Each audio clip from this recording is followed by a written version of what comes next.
Children of Holocaust survivors don't really need a special day to remember. It's kind of like scratch and sniff for many of us who, just below the surface, ooh, Holocaust, and it stinks.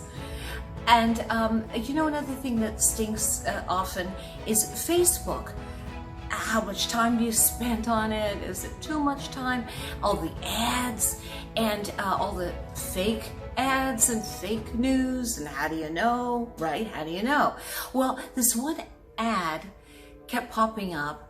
Are you the child of Holocaust survivors? I'm like, yeah, what's it to ya?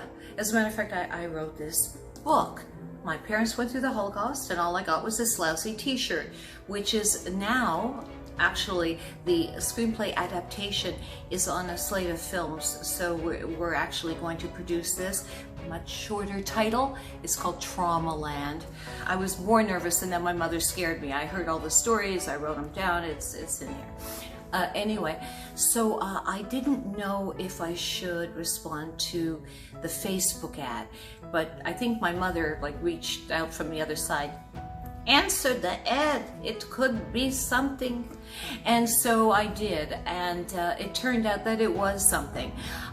We got some paperwork together. My sister, who had almost thrown out all the paperwork, she'd given up hope getting any kind of reparations from the Germans.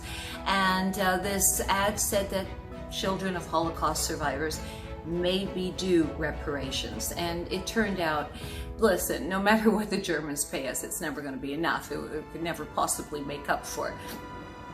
I don't know, when I was a little girl, I used to pretend that I had Hitler strapped to the chair, and I'd stick things under his nails, and I'd say, "Are you sorry now?" Typical kindergarten fantasy, right? So you can't make up for stuff like that. I became an alcoholic and a drug addict, but that could have happened without Hitler, for sure. But there was a certain level of anxiety that I've always had, and truly, I think the thing that shaped my life the most happened before I was born, and there was really no defense against it. And this, again, was one of my attempts to have a cathartic experience that in 25 years of therapy, now I'm in my 36th year of sobriety.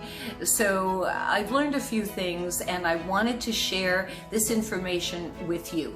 So if you'd like to reach out to me, you can always leave a comment, and I will also leave the email address of the lawyers that handled our case and got me and my sister. Well, it was not bad. It was actually, we split almost, I'd say it was like $8,000 after the lawyer took their fee. So not too bad, as my mother would say. Hey, it's not chicken feed. Actually, would she say that? It's kind of an American thing to say, isn't it? Well, there you go. I've got to reread my book. At the back, there's a section called Jubonics. So if someone calls you a schmuck, explains exactly what that is right in here. And spread the information to other children of survivors that you may know. And if you are one, what can I say? Go for it. I do really believe that any little thing that they can do, we should just say thank you. Thank you. I appreciate the effort. I'm Hanala, and sei gesund.